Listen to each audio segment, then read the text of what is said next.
बिस्मिल्लाहिर्रहमानिर्रहीम। अस्सलाम वालेकुम नाज़रीन, आप यूट्यूब चैनल देख रहे हैं, मैं इमरान खान हूँ। कल DGISPR साहब कह रहे थे वो झूठ है कि पाकिस्तान की फ़ौज का सियासत में कोई किरदार नहीं है। पाकिस्तान के सबसे मकबूल सियासी लीडर को इस वक्त जो नाकर्दा जराइम की सज़ा दी जा रही है वो पाकिस्तान के फ़ौजी जर्नैल आसिम मुनीर साहब और उनके चंद साथी मिलकर दे रहे हैं। इसमें सियासतदान कभी भी इस लेवल तक नहीं जाते। सियासतदान मामला फ़हम होते हैं, वो जानते हैं कि जितना जुल्म हम करेंगे कल को हमें भी ऐसी जुल्म की चक्की में पिसना पड़ेगा।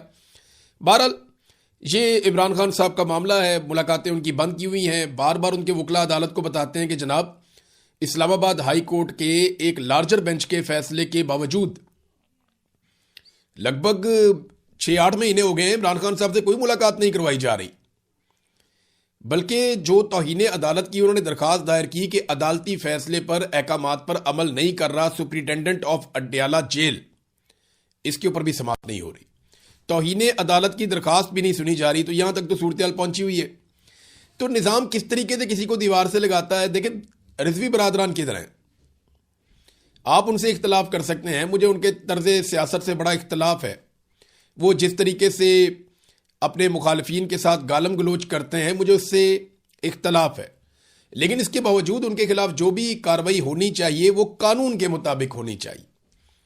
यह नहीं हो सकता कि आप एक मजमे के ऊपर गोली चलाएं और एक तरफा फायरिंग करके बहुत सारे लोगों को जाँ बहक कर दें, शहीद कर दें, और वहां से आप लाशें तक उठाकर ले जाएं और लाशें आप इस शर्त के ऊपर दें लोगों को कि आप नमाज जनाजा खामोशी से पढ़ेंगे और आप मुकदमा दर्ज नहीं करवाएंगे हुकूमत के ऊपर, और सारा मुद्दा आप दबा दें।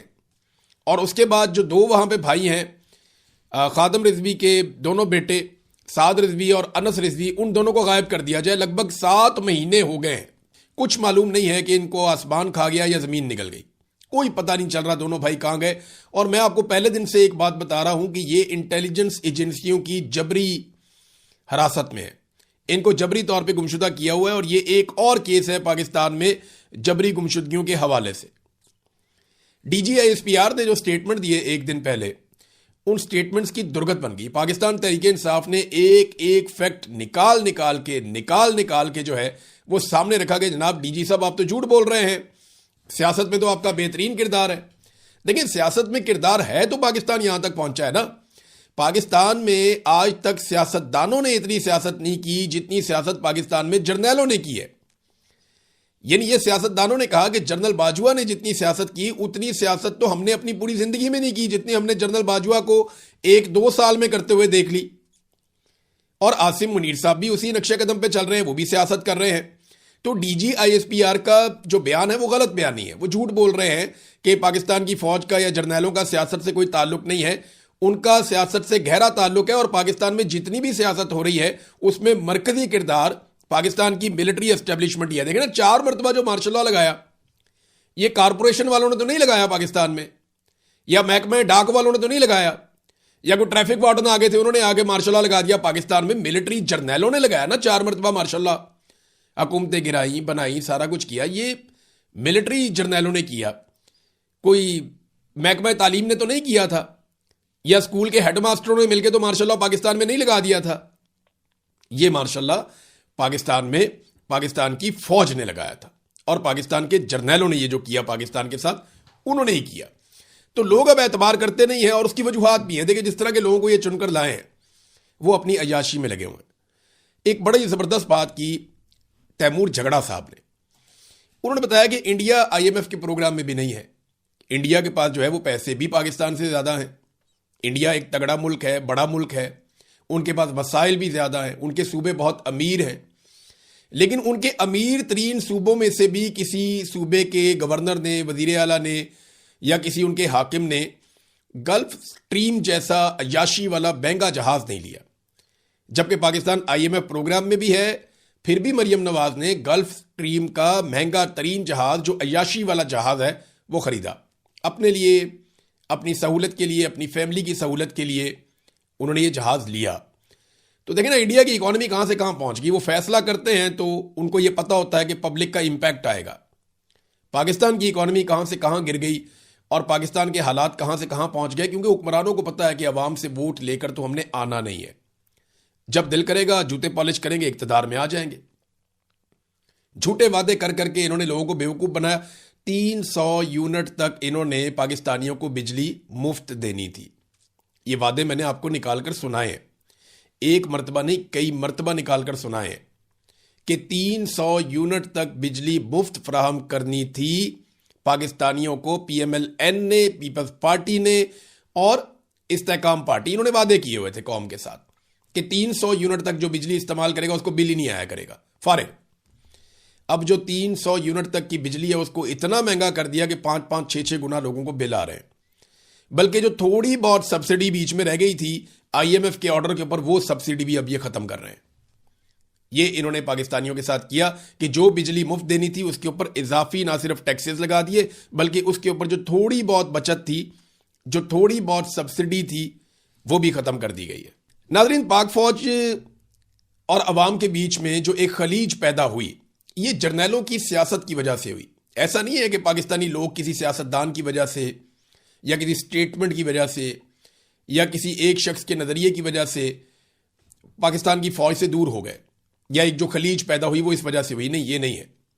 वजह यह है कि जर्नैलों ने ऐसी घटिया सियासत की पाकिस्तान में जिसकी वजह से अवाम फौज जैसे इदारे से दूर हो गई। हालांकि ये कुर्बानी भी देते हैं, जाने कुर्बान करते हैं, सरहदों की हिफाजत भी करते हैं, लेकिन इसके बावजूद लोग इनसे दूर हो गए और वो चीज़ें खुल गई जो माजी में कभी नहीं खुली थी कि इनके बेशुमार कारोबार हैं, बहुत सारी और चीज़ें हैं, अपने मफादात हैं, ये चीज़ें कभी नहीं खुली थी।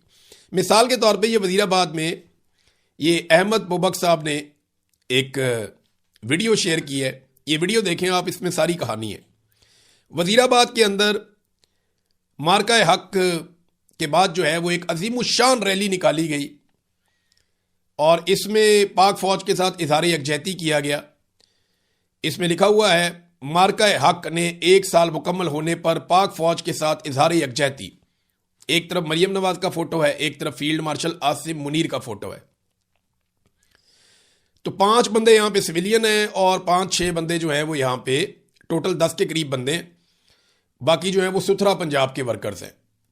तो थोड़े से सुथरा पंजाब के वर्कर्स हैं और थोड़े से सिविलियंस हैं। ये 10 लोग रैली निकाल रहे हैं पाक फौज से इज़हार यकजहती के लिए उस मुल्क में जहां पे 25 करोड़ लोग रहते हैं। देखिए, ये फौज के साथ क्या हुआ? क्या फौजियों ने कुर्बानी देना बंद कर दी? क्या फौजियों ने अपनी ट्रेनिंग बंद कर दी? क्या इंडिया हमला करेगा तो फौज नहीं लड़ेगी? क्या कोई और हमला करेगा तो फौज जवाब? सारा कुछ तो वैसे ही है। असल में जर्नैलों ने जो कुछ पाकिस्तान की अवाम के साथ कर दिया, उसकी वजह से जर्नैल जिस इदारे से ताल्लुक रखते थे उस इदारे से अवाम मुतनफर हो गई और दूर हो गई। ये पाकिस्तान की फौज को सोचना पड़ेगा कि फायदा ले जाते हैं चंद जर्नैल, वो अपने घर भर लेते हैं, वो अपने फायदे ले लेते हैं, वो अपने मफादात कमा लेते हैं, वो एक्सटेंशनें ले लेते हैं, वो इस्तिस्ना ले लेते हैं, उनकी मौजें लग जाती हैं, वो पूरी दुनिया में ताल्लुकात बना लेते हैं, उन्हें गिफ्ट भी मिलते हैं। लेकिन बतौर इदारा फौज को क्या मिलता है? ये तो फौज को सोचना पड़ेगा कि जब तक वो सियासत में मुदाखलत करते रहेंगे वो गैर मकबूल होते रहेंगे, अवाम उनसे दूर होती चली जाएगी, जैसा कि ये आप देख रहे हैं। एक और मिसाल आपको मैं देता हूं। ये ISPR ने नगमा जारी किया इसे 6 दिन पहले। मुझे अच्छी तरह याद है, ISPR का नगमा आता था ना तो 24 घंटे के अंदर 2-3 मिलियन लोग उसको देख लेते थे। यानी 50, 60, 70 लाख लोगों का देखना मसला ही कोई नहीं होता था। अब ये 6 दिन से नगमा लगा हुआ है ISPR का सोशल मीडिया पे और ये को 50,000 लोगों ने देखा है। 6 दिन हो गए इस नगमे को लगे हुए ISPR के अपने ऑफिशियल चैनल के ऊपर। आप अंदाजा करें कि इसके जो ऑफिशियल चैनल है 6.5 मिलियन इसके सब्सक्राइबर्स हैं, 6.5 मिलियन, और 1 लाख लोगों ने भी इस नगमे को नहीं सुना, इसको नहीं देखा। हालांकि इनको तो फायरवॉल भी नहीं लगता। हमें तो चलो पाकिस्तान में फायरवॉल लग जाता है। मोबाइल फोन कंपनियों को इन्होंने कहा हुआ है कि रोको इनकी वीडियोस को, मुख्तलिफ तरीके इन्होंने बनाए हुए हैं, हमारी वीडियोस को रोकते हैं, रिस्ट्रिक्शंस लगाते हैं, कोई बात नहीं। लेकिन ISPR की वीडियोस को तो कोई नहीं रोकता ना। तो 50,000 तक ये सोचना पड़ेगा पाकिस्तान की फौज को कि लोगों को पाकिस्तान की फौज से दूर करने के लिए जिम्मेदार कौन है? पाकिस्तानी तो इसके लिए जिम्मेदार नहीं है, पाकिस्तानी तो सीधे सीधे लोग हैं। ये वो जर्नैल जिम्मेदार हैं जिन्होंने इदारे को इस्तेमाल किया है। बहरहाल सोचेंगे जितनी जल्दी उतना अच्छा है। डोनाल्ड ट्रंप ने एक मरतबा फिर बड़ी खौफनाक धमकी लगाई। डोनाल्ड ट्रंप ने कहा जी कि अगर ईरान ने डील ना की और जंगबंदी खत्म हुई तो ईरान में से एक बहुत बड़ा शोला निकलता हुआ देखेंगे आप। अब इतना बड़ा शोला तो एटम बम का ही निकलता है। डोनाल्ड ट्रंप हर दूसरे तीसरे दिन ऐसी धमकी लगा देता है जिससे पूरी दुनिया डर जाती है कि पता नहीं डोनाल्ड ट्रंप दुनिया के साथ क्या करने वाला है। वो कैमला हैरिस हैं जो डोनाल्ड ट्रंप के मुकाबले में इलेक्शन लड़ी थी सदारती, उन्होंने अब निकलकर स्टेटमेंट दिए डोनाल्ड ट्रंप के खिलाफ। उन्होंने कहा जी कि इस जंग का सबसे बड़ा बेनिफिशियरी कौन है, वो रशिया है। इस मसले की वजह से जो ट्रंप ने किया है और इसने रूस के ऊपर से पाबंदियां उठा दी, अब रशिया पैसे कमा रहा है। आपको मालूम है इसका मतलब क्या है? रूस ये पैसे किसी सूरत नहीं कमा सकता था अगर डोनाल्ड ट्रंप ये सब ना करता। तो मैं ट्रंप को बेवकूफ कहकर उसे फायदा नहीं देना चाहूंगी। वो खतरनाक है और बहुत खतरनाक है। अमेरिकी सिक्योरिटी और खुशहाली दांव पर लगी हुई है और वो उसका इन्हिसार इस बात पे है कि डोनाल्ड ट्रंप क्या करता है और डोनाल्ड ट्रंप क्या नहीं करता, इसके ऊपर उस बात का इन्हिसार है। डोनाल्ड ट्रंप ने दूसरी जंग अजीम के बाद किसी भी पार्टी से ताल्लुक हो, किसी भी अमेरिकी सदर का, चाहे वो डेमोक्रेट है चाहे वो रिपब्लिकन है, अमेरिका का वो पहला सदर है दूसरी जंग अजीम के बाद जिन्होंने अपने इत्तेहादियों के साथ अमेरिकी ताल्लुकात की अहमियत का मजाक उड़ाया, यानी अमेरिकन के ताल्लुकात खराब कर दिए इत्तेहादियों के साथ। उन्होंने कहा हम सफारतकारी से बहुत कुछ हासिल कर सकते थे, ग्रीनलैंड भी हासिल कर सकते थे, मगर जो डोनाल्ड ट्रंप ने किया वो खतरनाक है। ये पहला सदर है जिसने हमारे इत्तेहादियों से ताल्लुकात बिगाड़ दिए हैं, उनकी तौहीन की है, उन पर उंगलियां उठाई हैं, उनके साथ बदतमीजी की है और उनके नाम बिगाड़े हैं। ये डोनाल्ड ट्रंप ने किया है। फिर उन्होंने कहा जी अमेरिका अब पहले से ज्यादा नाकाबिले भरोसा हो चुका है। हम अपने दोस्तों के लिए गैर मोतबर हो चुके हैं, बतौर दोस्त नाकाबिले एतबार हो गए हैं और इसी बिना पर हम अपना असर रसूख भी खो चुके हैं। एक बात ईरान ने की है। ईरान के वजीर खारजा अब्बास अराक्ची, डोनाल्ड ट्रंप पे तो चलो दबाव बढ़ रहा है अमेरिका के अंदर, लगातार बढ़ रहा है, बढ़ता चला जाएगा, लेकिन अब्बास अराक्ची ने एक स्टेटमेंट दिया है जिससे अमेरिका के अंदर घंटियां बजी हैं। एक तो उन्होंने कहा कि जब भी मामला सफारती तरीके से हल करने की जानिब बढ़ रहे होते हैं तो अमेरिका खतरनाक फौजी मुहिम जोई का इंतखाब करता है। अब यह अमेरिका इस्तेमाल हो रहा है या जानबूझकर कर रहा है, ये जो भी हो रहा है इसकी वजह से अमन खतरे में पड़ जाता है और डोनाल्ड ट्रंप एक ऐसी दलदल में फंस जाता है जिससे फिर वो निकलना उसके लिए मुश्किल होता है। उन्होंने एक और बात कही, उन्होंने कहा जो भी आप करते हैं हर मर्तबा नतीजा तो एक ही निकलता है, तो फायदा क्या आपको बार बार ये तजर्बात करने का? ईरानी कौम नहीं झुकेगी, वो हार नहीं मानेगी। ये बात कालीबाफ भी कहते हैं, ईरानी सदर भी कहते हैं, सुप्रीम लीडर की जानिब से जो बयान आता है वो भी यही है और अराक्ची भी यही कह रहे हैं कि जनाब हम सरेंडर नहीं करेंगे, हम झुकेंगे नहीं, हम कोई ऐसी डील कबूल नहीं करेंगे जिससे हमारी कौम की बेइज्जती हो। एक और बात उन्होंने की कि सीआईए ने जो दावा किया था, मैंने आपको पिछले वीडियो में बताया था कि सीआईए ने दावा किया और खुफिया रिपोर्ट उनकी सामने आई, उनकी खुफिया रिपोर्ट के अंदर से दावा आया कि ईरान के पास अब भी उनके 70% मिसाइल बाकी हैं और 75% मिसाइल लॉन्च करने वाली जो मोबाइल व्हीकल्स हैं वो भी उनके पास सही सलामत मौजूद हैं। यानी ईरान अभी काफी कैपेसिटी रखता है जंग लड़ने की, ये सीआईए ने बताया। ये अमेरिका के लिए एक बहुत बड़ा झटका था, लेकिन अब्बास अराक्ची ने कहा कि यह रिपोर्ट झूठी है। असल रिपोर्ट यह है कि हमारे पास अब 100% नहीं 120% हथियार हैं, क्योंकि ईरान के जितने हथियार इस्तेमाल हुए हैं उससे ज्यादा हथियार ईरान ने मजीद बना लिए। अब ये एक बड़ा खौफनाक दावा है, क्योंकि ये सब कहते रहे हैं जंग के दौरान भी कि ईरान रोजाना की बुनियाद के ऊपर बड़ी तादाद में ड्रोन्स तैयार करता है और इन ड्रोन्स का अमेरिका के पास और उसके इत्तेहादियों के पास कोई हल नहीं है, वो इन्हें रोक नहीं पाते। तो एक तो दोबारा ये दावा किया ईरान ने कि हमने पहले से ज्यादा हथियार तैयार कर लिए हैं, हमने मिसाइल भी तैयार किए हैं, ड्रोन भी तैयार किए हैं। तो अब जो पहले जंग शुरू हुई थी 28 फरवरी को, उस वक्त जो हमारा जखीरा था मिसाइलों का और ड्रोन्स का, अब उससे 20% ज्यादा है। ये अब्बास अराक्ची ने स्टेटमेंट दिया। देखें जंग के मैदान में ना जब माहौल बना हुआ होता है जंग का तो ऐसा ही होता है, लोग बढ़ा चढ़ा कर बात करते हैं और एग्जेजरेशन करते हैं, प्रोपेगेंडा वॉर भी चलती है। अगर सीआईए 70% कह रहा है और ईरान कह रहा है कि 120% है, तो इसका मतलब यह है कि ईरान के पास हथियार बहुत ठीक ठाक मौजूद हैं और यही वजह है कि अमेरिका और उसके इत्तेहादी उस वक्त तक कोई लड़ाई में नहीं जाना चाहते जब तक कि सारी दुनिया अमेरिका के साथ नहीं मिल जाती। और फिलहाल दुनिया अमेरिका के साथ मिलती हुई दिखाई नहीं दे रही, यह भी हमें नजर आ रहा है। नाजरीन, इस वीलॉग में एक चीज मैं आपको बताऊं, जो कुछ गुज़िश्ता रात हुआ ना आपने हुर्मुज़ और उसके आसपास, उसकी वजह से ना कुछ चीजें बड़ी क्लियर हो गई। नंबर एक, इसका ईरान को फायदा हुआ। फायदा यह हुआ कि दुनिया भर की जो शिपिंग कंपनियां हैं उन्हें इस बात का आइडिया हो गया कि ईरान का इरादा क्या है और उसकी सलाहियत क्या है। लिहाजा अब वो अमेरिका के ऊपर एतबार करके किसी किस्म का एडवेंचर नहीं करेंगी।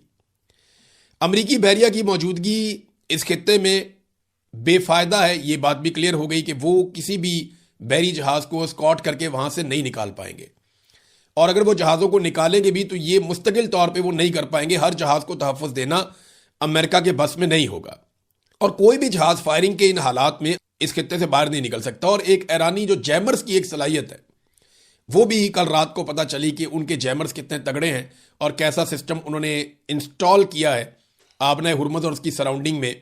तो अमेरिका को आइडिया हो गया, दुनिया को आइडिया हो गया, और ईरान को फ़ायदा हो गया। ईरान ने एक टैंकर पकड़ भी लिया है, और इस टैंकर का जो नाम है, ये दो नाम इसके सामने आए। एक तो जिनली इसका नया नाम है, पुराना नाम इसका ओशियन कोई है। ये बारबाडोस के झंडे के साथ ये टैंकर था। इस टैंकर को पकड़ लिया ईरान ने, और इसके ऊपर ये इल्ज़ाम लगाया कि ईरान ने अपने बनाए हुए नए ज़ाब्तों की खिलाफ वर्जी पर इसे कब्जे में लिया है। और ये उस वक्त खिलाफ वर्जी कर रहा था जब ईरान ने कहा था कि इस एरिया को छोड़ के लंगर उठा के जहाज पीछे चले जाएं। ये टैंकर वहां से नहीं गया तो ईरान ने इसको पकड़ के अपने कब्जे में ले लिया। तो यहां से ईरान ने अपनी बालादस्ती भी इस रीजन में साबित की है। ईरानी 3 टैंकर्स भी अभी रिपोर्ट हुए हैं कि वो खाली टैंकर्स ईरानी टैंकर्स थे, और वो अमरीकी नाकाबंदी को तोड़ते हुए और उनको चकमा देकर बड़े आराम से वापस आबना हुर्मुज़ की तरफ पहुंच गए हैं, और वो दोबारा से अब रीफिलिंग करेंगे।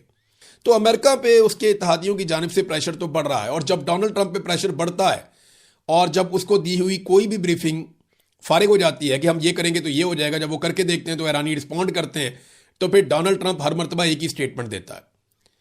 जब ट्रंप की तवक्को के खिलाफ कुछ भी होता है तो डोनाल्ड ट्रंप एक ही बात करता है कि ये ईरानी बिल्कुल पागल है, हमारी उन लोगों से लड़ाई है जिनको बिल्कुल समझ नहीं है।